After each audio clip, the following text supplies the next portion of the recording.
Hello and welcome to Taking You to School with Dr. Tom Prichard. I'm your host, JP John Paz. With me, of course, to star of the show, the former WWE World Tag Team Champion, one of the greatest trainers ever in the history of the business, the Doctor of Desire himself, Dr. Tom Prichard. Dr. Tom, how are you doing today, sir? I couldn't be better, John. I hope you're doing the same. I am good. I actually saw Ibsen over the weekend at a Where did you signing. see Ibsen at? The Men in Sports Arena in Morristown, New Jersey. A big signing, 80s con. Ah, he come up and introduce himself. Yeah, oh yeah, yeah. I met him last Okay. year there. Yep, Oh, okay. So you knew Ibsen. Okay, yep. very good. Oh Well, yeah, yep. hello, Ibsen. Yes. He came all Yeah, the way good up deal. from Atlantic City to Morristown. I believe that's a 2 hour drive, hour and a half Well, drive. it's It's not it's that it's pretty bad. good. It's Well, it's 2 hours isn't that bad. he said it was a great time for himself and John at the 80s con. Yes, good times. Yes. Very nice. Very You know nice. who else was there? Your old buddy Steve Kern was there. Oh, outstanding. How was Steve? Seems like he's doing pretty good, but he was saying that he's got a little bit of problem with his throat. He's going through some chemo treatments for his throat. He said. Oh, wow. See, you just never know. So you got to take care of yourself. I hope Steve's doing okay. Yeah, he said he wants no sympathy and he's doing fine, but Yeah. he was coughing, so he just wanted to mention, like, hey, I'm not coughing because I have COVID, just to let you know. Yeah, very cool. I'm glad. I'm glad everybody's doing okay. We just got done with and hello from Punks. How do you Punksy, s- Punksy? Punksy, Yeah, Punksy, okay, Punksy Field. Scotty. Hey, Scotty. Yeah, we just had our own virtual signing over the weekend. Captain's Yes, Corner, Kenzie yes, Page Nick. and myself. Yeah, I know Nick pretty well. Yeah, nice. yeah. How did that go? It was an awesome time. We had a good time and uh, busy time. It started out pretty busy and it stayed busy all night. So we had a good Nice. talk, good chat. Hello to Yeah, I thought it was very Jason. nice. Jason Monin. Hello. I'm doing well. I hope John's doing well. Yes, definitely. Yes, good. Now, before we get into some stuff, there was a question that actually came in before we even started. I'm looking here. If question came in from Charles, who always has interesting questions sending in. Hey, Dr. Tom, did you get carried away at any time in your life during the contagious crotch chop? Love the show. I'll be at AEW Dynamite when this is live. Wow. Okay, that's why I sent you in early. Oh, Okay. okay. Oh, that's right. AEW is tonight. I don't know that I ever caught on to the contagious crotch chop. No, that wasn't something that I was doing on a regular basis. I might have done it once or twice in my life, but nothing that was a reoccurring theme in my life at all. So, no, I guess the answer is I didn't get carried away at any time in my life doing the contagious crotch chop. What did you think about DX? Did you think it was too controversial? Was it cool? Was it perfect for the Attitude Era? What did you think about it? I think it was perfect for the Attitude Era. Those guys fit. Those guys were. Somebody said the other day that there were a couple of people who can be a little too much and don't know where the line is, and certainly they don't know when they cross the line. And I said, well, I don't want to compare anybody to this fellow, but you got to look at guys like Ric Flair, who crossed the line every single night. He was the world champion. He believed he was the world champion. He acted like the world champion. It was real to him, by God, and it was real to DX too. Sean was Sean. Triple H was Triple H. X Pac was X Pac. Billy Gunn was definitely Billy Gunn. Road Dogg was Road Dogg. Those guys were the same way off screen as they were on screen, and they were having a blast. They enjoyed each other's company. It was kind of like the Four Horsemen, when you had Tully and Arn and Flair and JJ. They liked being around each other, and they enjoyed their time not only in the ring but outside the ring. And that if you're going to be a unit like that and go out and get over, you have to get over in the back too. I mean, you got to be friends. It'll translate on screen if you are or you aren't. And I thought DX was perfect for the time. What did, All those guys fit that era. when you look at the crotch chop, what did you think about that? Um, I mean, I thought it was the same thing as Too Sweet. I thought it was the same thing as whatever identifying mark you're going to leave. I thought it was fine. I thought well, those guys can get away with it because that's their attitude. They were young and brash, and they didn't mind telling everybody to suck it. I mean, they really didn't. That's what got a lot of kids in trouble going to school those days. But hey, it Yes, was it yes. was it was all part of it, and it was all part of all part of the culture, and they were a huge influence. You can't deny that. I remember getting in Wow. trouble a little bit. Oh, you Saying got in suck it. trouble? Oh, sucking the crotch chop. Yeah, not allowed. Well, Disrespectful. yeah. I mean, and they were trying to be disrespectful. They were being degenerates. They were proud of it. Digital warfare. That's Livingston. warfare. I'm sorry. Yeah, Not welfare. that's right. Digital warfare. Livingston MT. Is that Montana? Good evening, everyone. I think it is. Good evening from or to Montana, not from Montana, but yeah, okay. Yeah, there you go. Digital warfare. Hey, Yeah. Barbara. Hey, Dr. Tom. Sorry I'm Hello, late. Barbara. Barbara, you are never late. We wait for you before we even start warming up. That's right. Yeah. Douglas. Doctor, who was the stiffest wrestlers? Wow. I don't know that. Man, that's something I have to think about because I don't know that I was in there. I don't know the stiffest guys. I'm trying to think. Um, Akam Albrecht, Rockus was pretty stiff, and he never really kind of caught on to the working part. But other than that, most of the guys I was in there were pros. I was in there with were pros and weren't that stiff. It was yeah, different time, different era. But for me, when I was working with the guys just breaking in, most of those guys didn't get it at first, and it was my job to at least give them an idea, if not teach them how to work.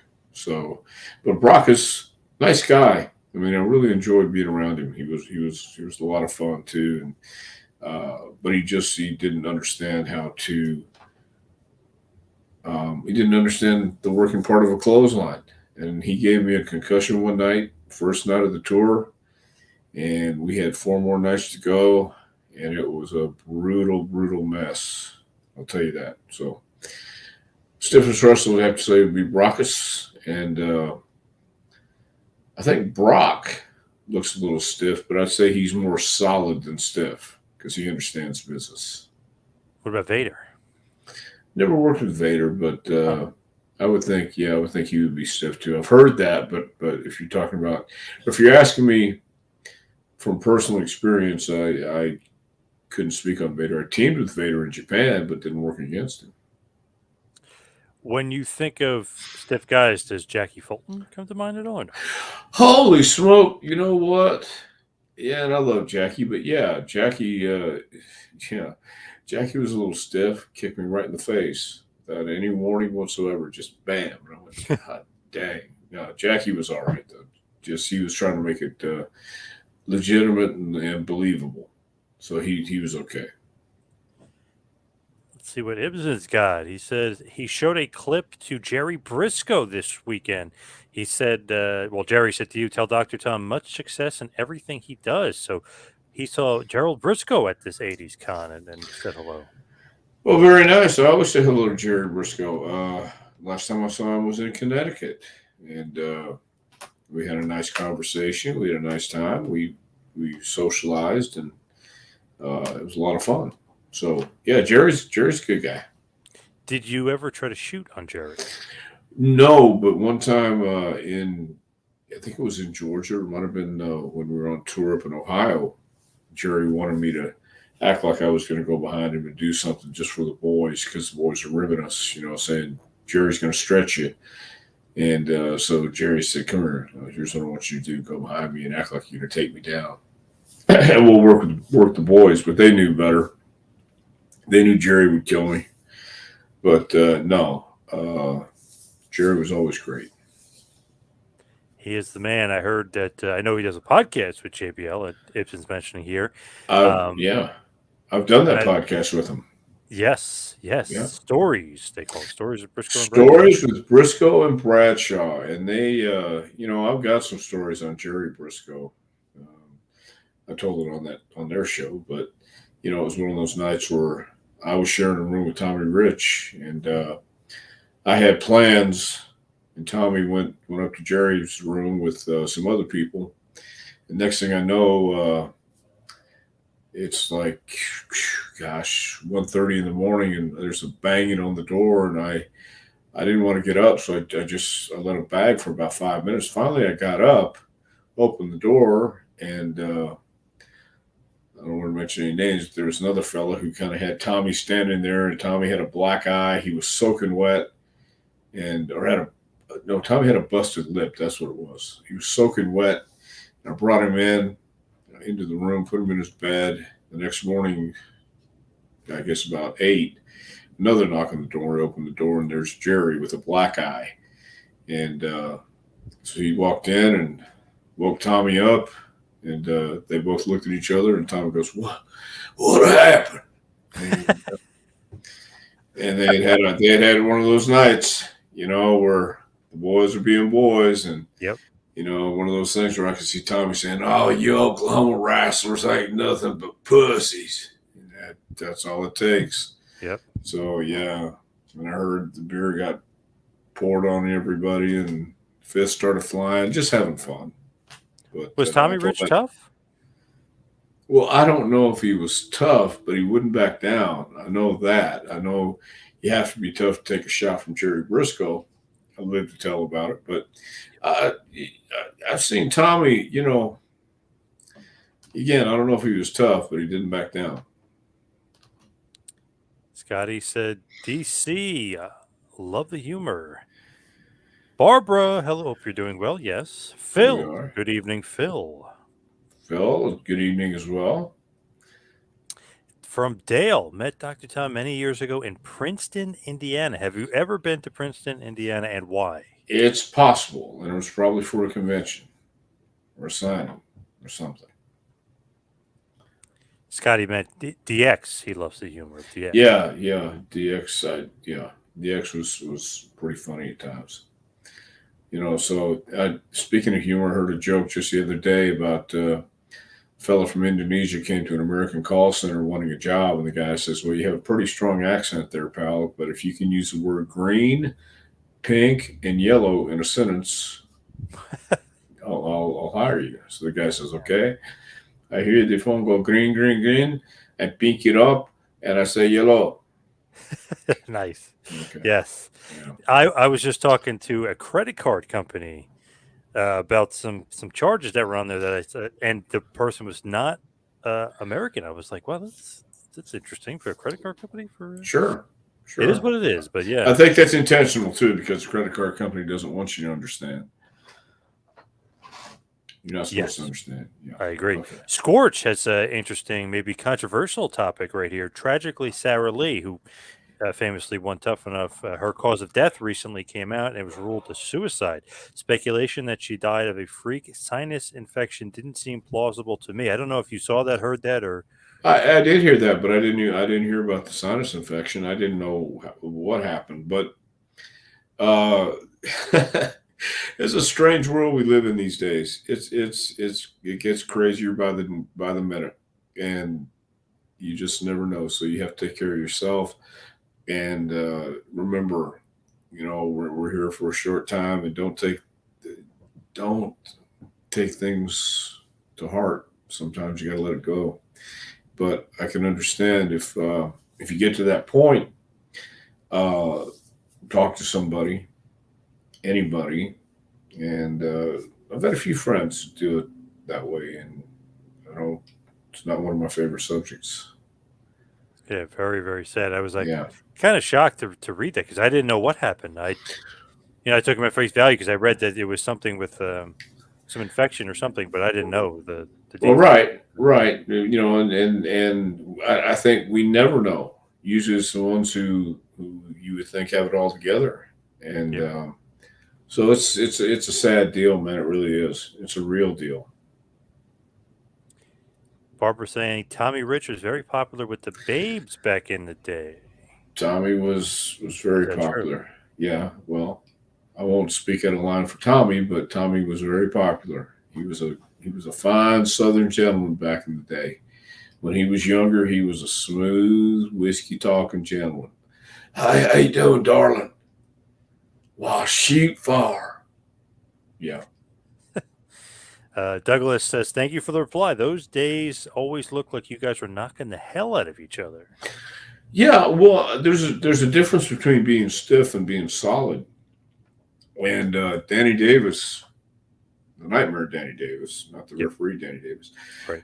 threw a hell of a chop. There were some guys who threw great forearms. There were some guys who threw great kicks you would feel, but they wouldn't hurt you, or they would land and it'd have to be solid. But that was the idea back then.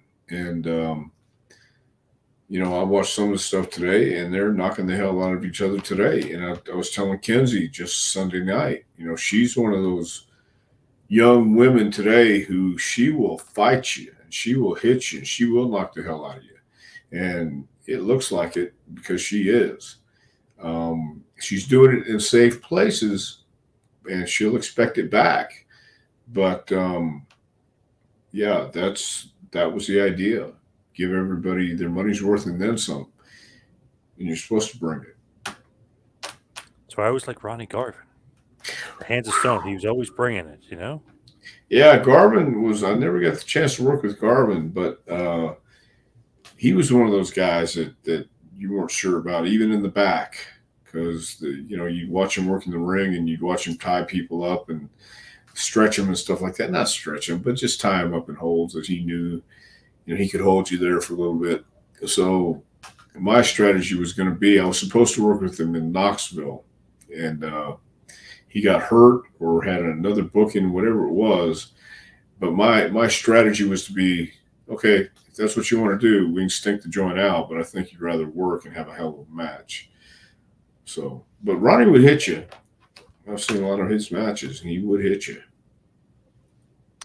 Please ask Dr. Tom if he ever partied with Tommy Rich and Tony Atlas. Yes, and yes. What was that like with those two? Awesome. It was especially when Tommy was in his heyday and Tony was Tony.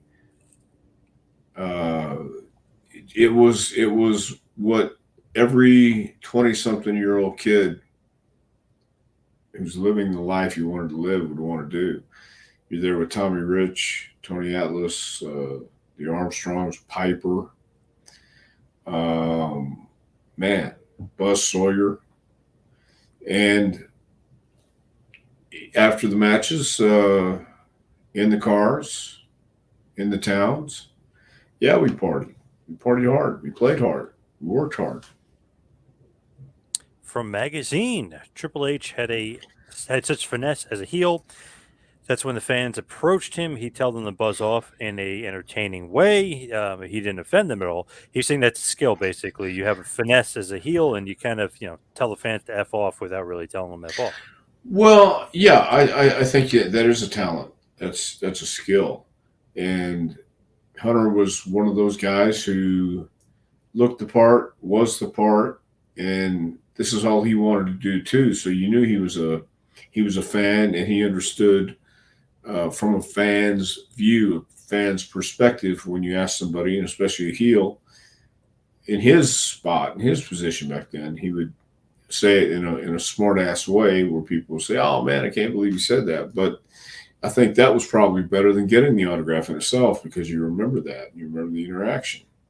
So, yeah, it was a skill. It is a skill.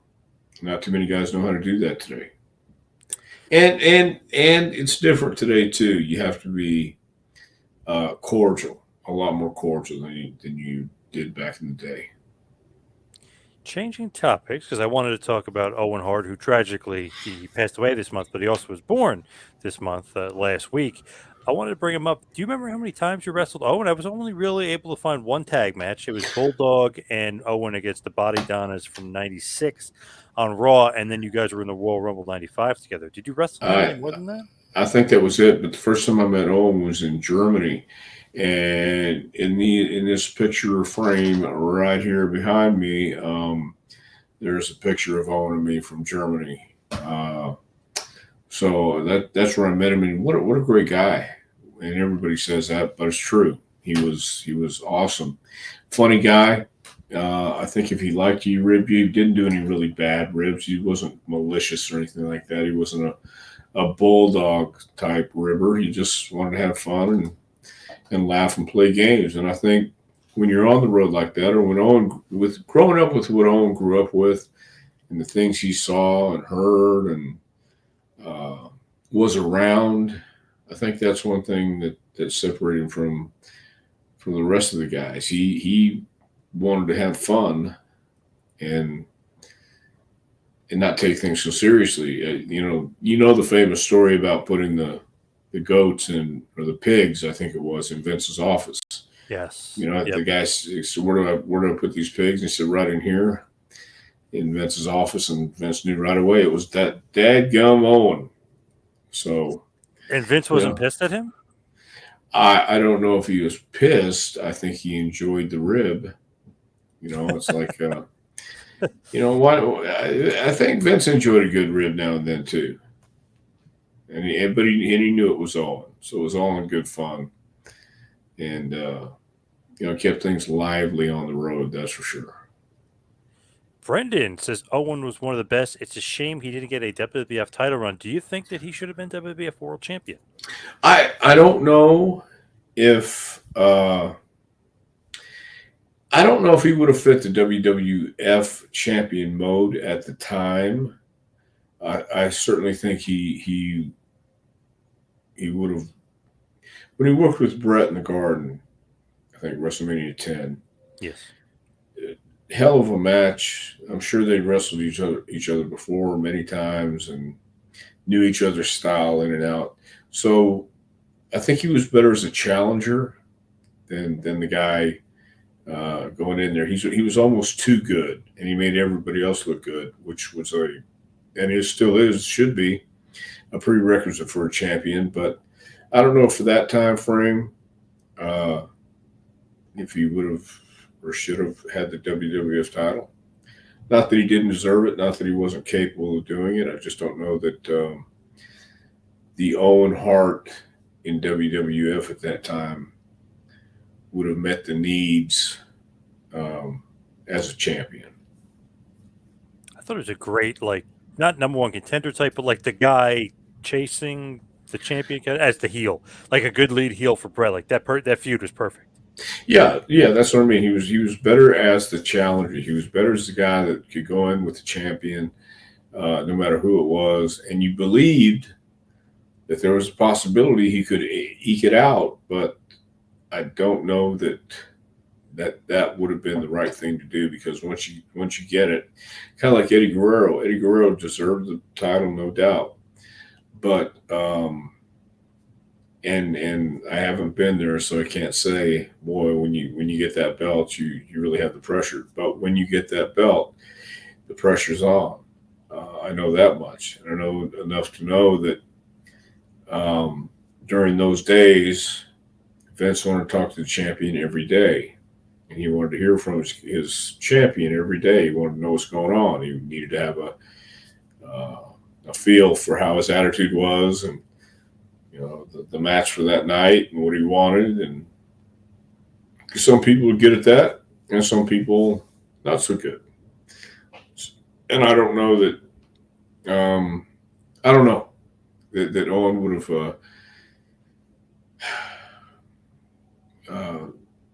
have done that very well. I could be wrong, but I'm only speculating here. But there were a lot of things going on when you were the champion. You were carrying the company on your back, and ask John Cena. For 10 years, he did it every single night, and that's a load. But he had broad shoulders; he could carry it. I always think, like, when people say this guy should have been champ, that guy, when, where, how, like, you kind of need more Well, about that. Like with Owen, like, would he have beaten Brett? Like, nah, it doesn't really make sense him beating Brett. Then it's like, okay, should he have beaten Michaels later on? Nah, it doesn't really make sense for that run either. So he has, in theory, Owen, I think, should have been champion, but then you think when, it would have right. been tough.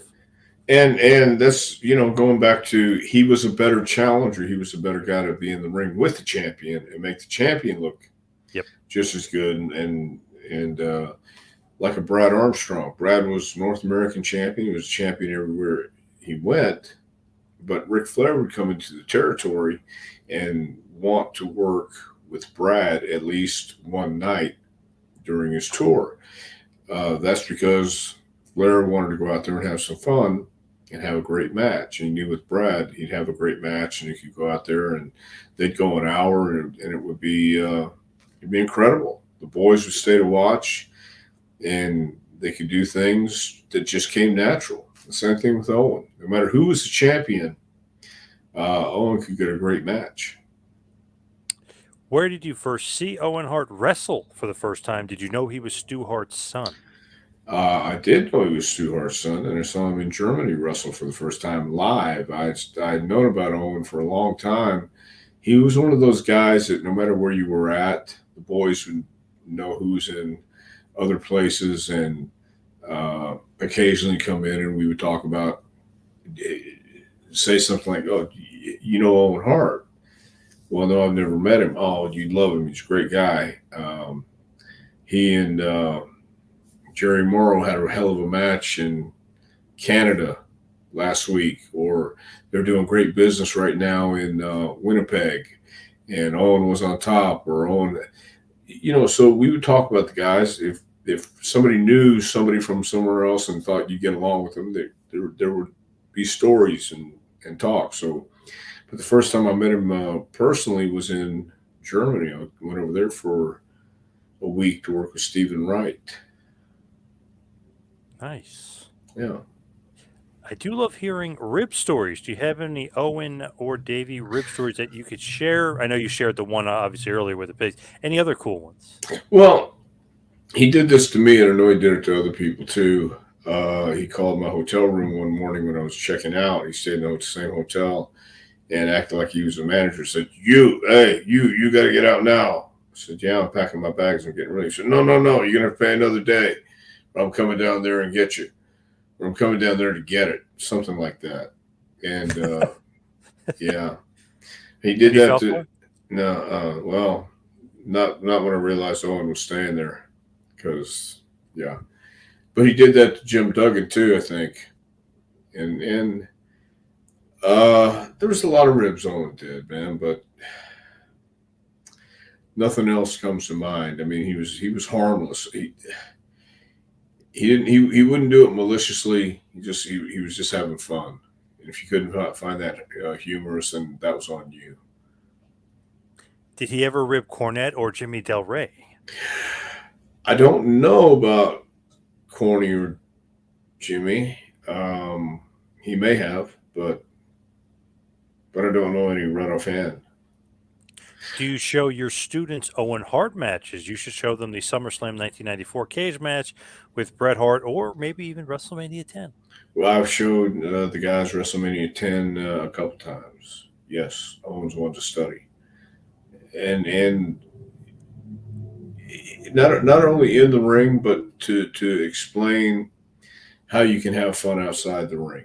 A lot of guys have lost sight of that and are more into social media and not really paying attention to. I think I'm just speculating again. I think it's more, hey, tell me about my match instead of after the match. Have some fun and relax. Now, getting off Owen for a minute, going back to some stiff wrestlers here, because I'm getting a bunch of responses. Rick says, I guess looks can be deceiving because Jerry Briscoe doesn't look that tough. Well, if you look at his nose and you look at his ears, that's tough to me. And Jerry Briscoe, we were at a birthday party in Connecticut a couple months back, and the birthday fella, Jerry came to me and says, "Hey, if you grab his head, I'll get him low. I'll grab his arms." Well, yeah. So I'm circling around because Jerry's got him distracted. I come around and I grab the head, but I'm working, and Jerry grabs his arms, and he starts screaming. He goes, "Holy Christ, you're working and he's shooting." I thought, yeah. So yeah, Briscoe doesn't play too much.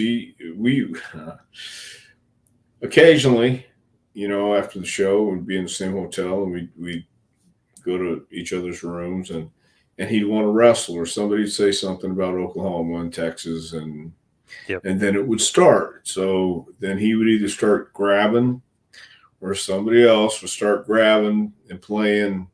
And then it'd get a little serious because Jerry ain't going to let anybody from Texas even halfway play pin him. Doesn't matter. And he bit he bit my calf when I got around him and was trying to hook him. I don't remember what the hold was, but he bit my calf and it immediately made me release. He doesn't play fair, and he's pretty tough. Yeah, no, there's nothing. It's all fair in love and war, man. And Briscoe believes it. I interviewed JBL last year. I was talking to him about it because I thought he was kind of kidding about Jerry beating him up and stuff. He's like, no, he because he's way bigger than him. He's like, no, he would kick my ass. I was like, holy shit, wow. Well, that's what I'm saying. A good wrestler can beat a good big guy who doesn't know anything about it because it's all about manipulation of your joints and how you're going to have it. And it doesn't take a whole lot of pressure to get your shoulder or your elbow out of joint, man. And he said he could double leg him easy. Easy. Yep. Yes. Now I know Jerry's 76 or 7, whatever he is, but I still wouldn't mess with him. Again, this fellow that we hooked or tried to hook, Jerry had that grip, and it's like, holy Christ. Yeah, watch out. Yep. Watch out is right. I know that fella, I think. I think you might. Yeah, I think you might know him. Good talker back in the day, yeah. Once or twice. Michael. Hello, Michael. He's saying Dr. Tom Brock took us back old school going hard way this weekend. Did you see that? I didn't see it. I heard about it. Especially because it was Puerto Rico, very showing with blood. You know what I mean? They love the blood. Yes. I've seen some matches, Brody and Abdullah and it just Carlos Colon. That was a staple. And blood is exciting. And when it happens like that, yeah, Brock's an old school guy. I wonder if he meant to do it the way because he went into the turnbuckle, usually go like this, and there was no turnbuckle. It was just a steel. He went like that with his head. So I wonder if he was kind of trying to do that. Yeah. Look, Brock's a pro, and I wouldn't doubt it for a minute that Brock went ahead and just took it and did it and said what's going to happen is going to happen. And that is a throwback. That's a throwback mentality. And the people I heard came unglued. Yeah, loving it. Yep. Yeah. Absolutely. Scorch is saying Greg the Hammer Valentine has a reputation of being one of the stiffest wrestlers of all time. Yes. Well, let me say this. I worked with Greg Valentine, and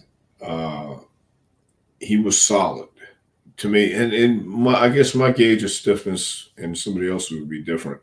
But if you hit me in a safe place and with a forearm like Greg does, or a chop, and it's safe, I want to feel it. I want everybody to think it's solid. I want everybody to think it's stiff, and just to show you that there's the reason why you're sitting out there and we're in the ring. So Valentine, he might have been stiff on occasion, but when I worked with him, he was solid. Michael's going back to Ronnie Garvin. Ronnie Garvin was stiff as hell. He hurt. Yeah. Ronnie was a different kind of guy.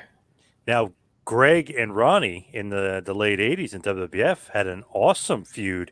And it's funny because people are like, oh, it's like a mid-card feud, but because Ronnie was a referee and he was interfering in Valentine matches, costing him matches, so then they had a feud over it. I love that feud. It's awesome. And if you watch those matches, they light each other up. There's a match from MSG from 89. It's one of the best matches of the whole decade. It's unbelievable. They just kill each other. It's awesome. Yeah, didn't Valentine have the calf or the shin guard too? Yep. So you can make something out of anything if you know how to do it. Basically, Ronnie was like, I got nothing going on. Like, they're not doing anything with me. So Valentine's like, feud him with me because we'll have awesome matches. And they did. They had really good chemistry. Yeah. It was like chop and then chop. Like, it was great. Well, Greg was like his dad in that manner. And Johnny Valentine was one of the the stories about Johnny Valentine being stiff. And no doubt he was, but oh my God, what a believable guy. Speaking of that, Barbara wants to know: did you ever wrestle Wahoo McDaniel, who's obviously knows Johnny Valentine pretty damn well? Yeah, no, I never had the chance to wrestle Wahoo. I knew Wahoo, but I never had the opportunity to get in the ring with Wahoo. Wahoo and Johnny was almost like Greg and Ronnie Garvin, like as far as just like killing each other with shots. Well, yeah, and then Greg and Wahoo got together too in the Carolinas Yes, and yeah, had broke matches. Wahoo's So leg. Yeah, yep. I broke Wahoo's leg exactly. So uh, you know, I watched the match earlier um, with Cicero, and Cicero knows how to wrestle, but Yeah, he also knows how to put this style into effect today too. And he's a pretty solid guy. yeah, he's But awesome. it's a different vibe, a different way of doing things today. And I don't know if Wahoo and Johnny Valentine will get over it today. You know, it would take them a while to warm up. It would take them a while to get the people into it, and it's just not that. I don't know that it would be that exciting or the crowd would be that enthusiastic. But back in the day, Wahoo McDaniel and Johnny Valentine uh, were main event wherever they went because they left Texas and went to Carolinas and wherever they wrestled each other, it was a main event. Speaking of stiff and tough, what about Mad Dog Buzz Sawyer? Yeah, well, he was legit crazy off camera. That's what I mean. Those guys, Buzz. I worked with Buzz a few times. She's at least 3 or 4 times, and there was one time when he took him up outside the ring. I went to get him. He punched me in the mouth, but he didn't. He split my lip, but it wasn't a hard stiff shot. It was again a solid shot. That if he would have worked it and not hit me like that, it would have looked bad on both of us. So when he came in, he said, "Are you okay?" I said, "Yeah," but I could feel the blood trickling down. That's okay. You're going to get stuff like that. And Buzz was solid, and Buzz could be stiff, but for the most part, Buzz was a hell of a worker, and he was legit crazy off camera. He was legit crazy on camera, but um, that's why I say those guys are authentic, and uh, what you saw is what you got. With that, if you told Buzz I'm not okay, what would he have cared or no? Probably not, Well, right? I think he would. I think he would have. I think he would have like, all right, let's just rest here for a minute. But he didn't hurt me. I mean, he split my lip, but that's look, it ain't ballet. I love that line. Yes, I love that. It ain't ballet. Michael is saying Owen was a great athlete. Never heard a bad word about him. Same thing for sure. Yeah, yeah, exactly. Ibsen back to Owen. He's saying when you and Owen spoke, if it wasn't wrestling related, did you guys have some of the same hobbies?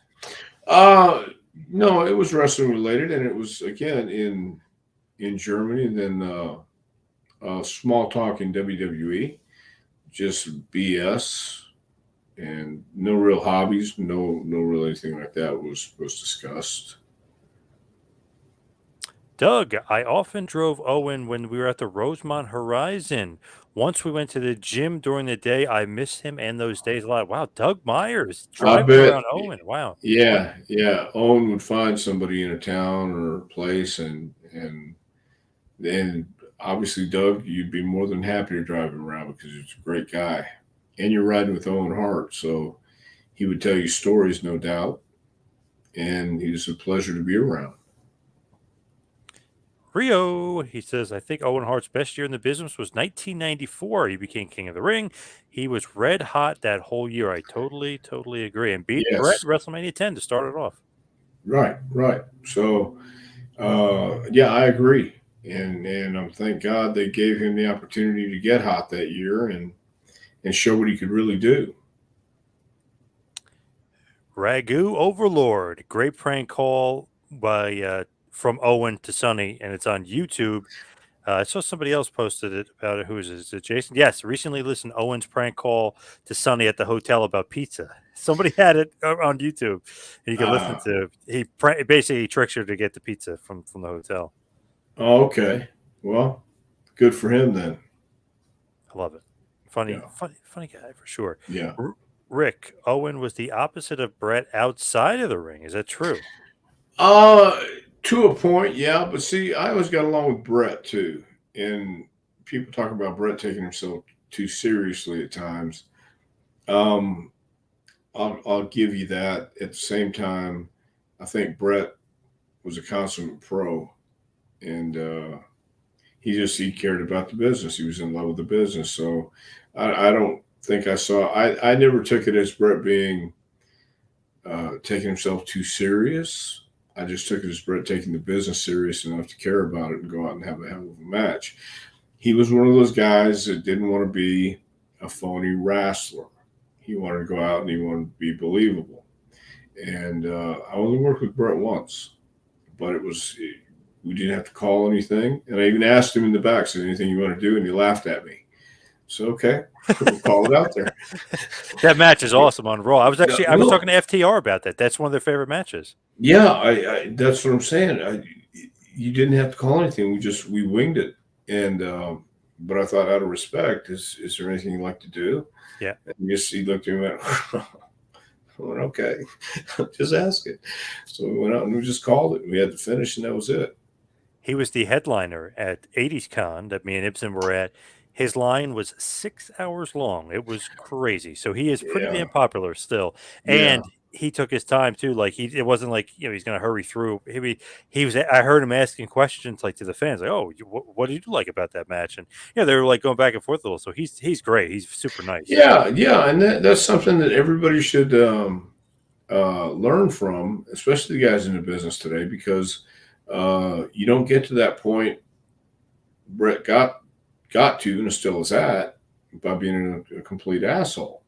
I mean, I'm sure he can be an asshole. I'm sure everybody can be an asshole at times. But for something like that, going to a fan fest and people are waiting in line, when you get up there, uh, he makes them feel like they're the only ones in the room. Yep. And that's exactly what I think a guy like Brett should do. And fans will remember it. Great point here. The only brother combo that could possibly do a better match than Brett and Owen would have been Zip and Brother Love. Would he put him over? Huh, interesting. Would you Well, put now, over Brother Love?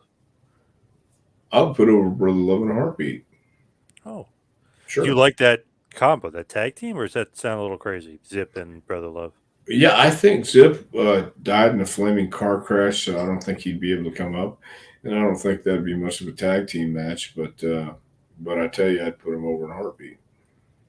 Phil, what's going on, Phil? He met Owen, Rad Radford, and Tatanka in Worcester, Mass. in 1995. They were playing pool. Rad was Blodo, and every time he turned Lotto was Blotto. What the hell's that? out of his Blotto? mind.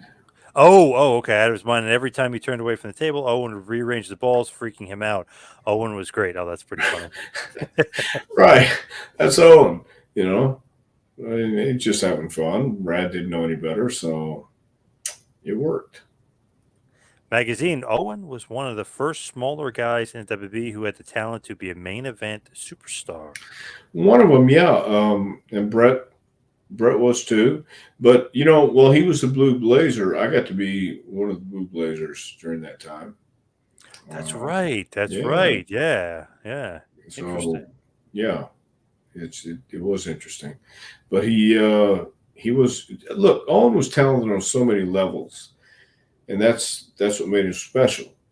Um, so he could intertwine the Blue Blazer with Owen Hart and go out there and entertain anybody, no matter what he was doing.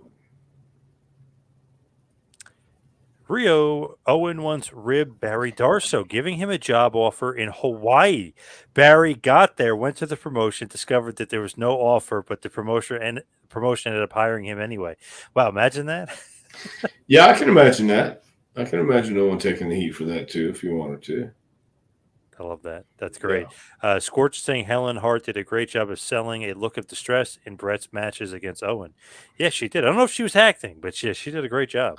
Yeah, well, again, I think she grew up with the boys, and she knew what her boys were all about. So she was probably a better worker than half the boys. What went wrong with the pile driver that Owen did on Stone Cold Steve Austin, SummerSlam '97? Is that called a stinger? Thank you. That was called a stinger, and I think Owen just had Steve's head down a little too low and misjudged it. And I think Steve thought it was going to be a regular pile driver, not a tombstone pile driver. I think just miscommunication, and um, I'm not quite sure exactly, but that's just what I interpreted. It was a miscommunication. Steve thought it was going to be a pile driver where you sit on your butt, and Owen went for the tombstone where he goes down on his knees. And Steve's head, you can watch it. I've seen it Yeah. a couple times, man. His head goes Yep. way down, and I was there live. Yeah. Yeah, I was there live too. It was terrible. Of course. Yeah. Of course you were there. Yeah. So, but I mean, I saw him backstage. Is what I'm talking about. Steve was hurt pretty good, but it was an accident. Nothing done intentional. It was just something that happens. If I mentioned this before, but about 5 years earlier, Austin did that almost eerily similar thing to Masahiro Chono in Japan. Almost a Oh, little bit of a screw up with a pile driver and hurt Chono's neck. So it was almost like you've seen that before from Austin, but reversed. yeah. Stuff like that happens, man. Yeah. There's things that's why you need to be trained properly and do the best you can. But accidents are going to happen. It's a dangerous thing. Bo James, the Kingsport, he's wrestled Wahoo, Greg Valentine, and Ronnie Garvin. Yeah. Wow. So he got the trifecta there. I had Greg, didn't get Garvin or Wahoo. Damn it. Yeah, look at that. And then he throws in there Briscoe got in Ron West hotel room and jumped Ronnie while he was asleep. He suplexed Ron, stretched him. Ron thought a wild animal had come in and mauled him. Look at that. Well, you know what? I think a wild animal did come in and maul him, Bo. Jerry Briscoe, when he's get that fire water in him, he's out of his mind. Or hell, he's just out of his mind anyway, in a good way. But I don't want to fight him either. Mitch Miller, enough is enough, and it's time for a change. That was great. Owen Hart's, the beginning of his theme song. Great, Yeah, great promo there. yeah, and he had a fun time doing it. Magazine wants to know he sees if I guess we see it as well, but he sees a parallel between Owen and Brett and Randy Savage and Lanny Poffo in the sense that the younger brother was more athletic but less accomplished. Well, yeah, I'd almost debate that because I think Owen was just a little. They were both. Actually, you got a good point. Randy and Brett got better breaks, I guess. Lanny was very talented, and so was Owen. But I don't know that. And less accomplished. Okay, you're right. Maybe Brett and Randy did accomplish more, but I don't think that diminishes their talent. I don't think you said that. I'm just saying they were all four tremendous athletes, tremendous workers. Bob Dennison throwing it out here that he saw Wahoo and Brody 86 in Puerto Rico. Brutal. Sounds bloody as hell. Well, I saw Wahoo and Brody in Houston. It was brutal. So yeah, they probably they probably had a bloodbath, no doubt. In Puerto Rico, yes. Oof. Michael saying that Dan Severn says that Owen Hart accidentally gave him a stinger on the pile driver. Yeah, that's exactly right. It was an accident. So Severn, I don't think Owen would do anything malicious at all. Does Dr. Tom know if Blue Blazer was his idea? Yeah, that was the old gimmick of his. Yeah, I think was it in Japan? Yeah, I forget if it was Right. Japan first, but I'm pretty sure it was. Yeah. Yeah. So there's your answer, Barbara. He once ribbed Mr. Fuji on the phone at the hotel. He said he wanted to fight him. Meet me outside. Yeah, that's possible. That's really a possibility. And Fuji probably thought, "What I kill this guy? What you talking about, boy? Come to meet me outside."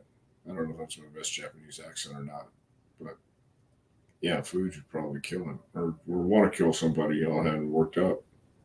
Owen would have been champion in the early to mid 2000s for sure. Would have been reinvigorated by wrestling Eddie, Rey Mysterio, Chris Jericho, etc. Yeah, that would have been awesome. Yeah. Yeah.